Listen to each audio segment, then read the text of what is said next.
ನಿಮ್ಮ ಬಿಸ್ನೆಸ್ ಯಾವುದೇ ಇರಲಿ ಅದನ್ನು ಪ್ರಚಾರ ಮಾಡಬೇಕಾದ್ರೆ ಸುಮನ್ ಟಿವಿಯಿಂದಲೇ ಸಾಧ್ಯ. ಕೂಡಲೇ ಸಂಪರ್ಕಿಸಿ. ಮೊಟ್ಟೆಗಳಲ್ಲೂ ಕ್ಯಾನ್ಸರ್ ಕಾರಕ ಅಂಶ ಪತ್ತೆ, ಎಚ್ಚೆತ್ತ ಆರೋಗ್ಯ ಇಲಾಖೆ ಮೊಟ್ಟೆ ಟೆಸ್ಟ್ಗೆ ಸೂಚನೆ. ಮಾರುಕಟ್ಟೆಯಲ್ಲಿ ಲಭ್ಯವಿರುವ ಕೆಲವು ಜನಪ್ರಿಯ ಬ್ರ್ಯಾಂಡ್ಗಳ ಮೊಟ್ಟೆಗಳಲ್ಲಿ ಎಒಝೆಡ್ ನೈಟ್ರೋಫ್ಯೂರನ್ ಎಂಬ ಅತ್ಯಂತ ಅಪಾಯಕಾರಿ ಮತ್ತು ಕ್ಯಾನ್ಸರ್ ಕಾರಕ ಅಂಶ ಪತ್ತೆಯಾಗಿದೆ ಎಂಬ ಚರ್ಚೆಗಳು ತೀವ್ರಗೊಂಡಿದೆ. ಈ ಸುದ್ದಿಯ ಬೆನ್ನಲ್ಲೇ ರಾಜ್ಯದ ಆರೋಗ್ಯ ಇಲಾಖೆ ಅಲರ್ಟ್ ಆಗಿದ್ದು, ಸತ್ಯಾಂಶವನ್ನು ಪತ್ತೆ ಹಚ್ಚಲು ಮಾದರಿಗಳನ್ನು ಸಂಗ್ರಹಿಸಿ ತಪಾಸಣೆಗೆ ಒಳಪಡಿಸಲು ಸೂಚನೆ ನೀಡಿದೆ. ಈ ರಾಸಾಯನಿಕವು ಮನುಷ್ಯನ ರೋಗ ನಿರೋಧಕ ಶಕ್ತಿಯನ್ನು ಕ್ರಮೇಣ ಕುಂದಿಸುತ್ತದೆ ಅಂತ ತಿಳಿದು ಬಂದಿದೆ. ದುರ್ಬಲಗೊಂಡ ರೋಗ ನಿರೋಧಕ ಶಕ್ತಿಯಿಂದಾಗಿ ವ್ಯಕ್ತಿಯು ಸಾಮಾನ್ಯ ಸೋಂಕುಗಳಿಂದ ಹಿಡಿದು ಗಂಭೀರ ಕಾಯಿಲೆಗಳವರೆಗೂ ಸುಲಭವಾಗಿ ತುತ್ತಾಗುವ ಸಾಧ್ಯತೆ ಇದೆ. ಹೀಗಾಗಿ ಪ್ರತಿದಿನ ಮೊಟ್ಟೆ ಸೇವಿಸುವ ಲಕ್ಷಾಂತರ ಜನರು ತೀವ್ರ ಆತಂಕಕ್ಕೊಳಗಾಗಿದ್ದಾರೆ. ಮೊಟ್ಟೆ ಉತ್ಪಾದನೆಯಲ್ಲಿ ಕೋಳಿಗಳಿಗೆ ನೀಡಲಾಗುವ ನಿರ್ದಿಷ್ಟ ಮಾದರಿಯ ಆಂಟಿಬಯೋಟಿಕ್ ಈ ಅಂಶದ ರಚನೆಗೆ ಕಾರಣವಾಗಿರಬಹುದು ಅಂತ ಶಂಕಿಸಲಾಗಿದೆ.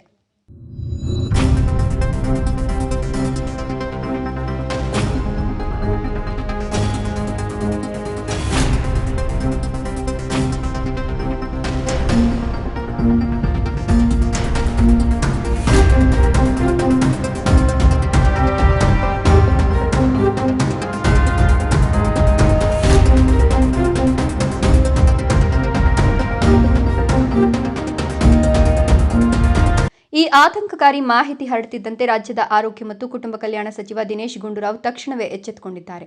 ಈ ಹಿಂದೆ ಕೂಡ ಈ ಬಗ್ಗೆ ವರದಿಗಳು ಬಂದಿದ್ವು ಮತ್ತು ಸಚಿವರ ಸೂಚನೆಯ ಮೇರೆಗೆ ಮೊಟ್ಟೆಗಳ ಪರೀಕ್ಷೆ ನಡೆಸಲಾಗಿತ್ತು.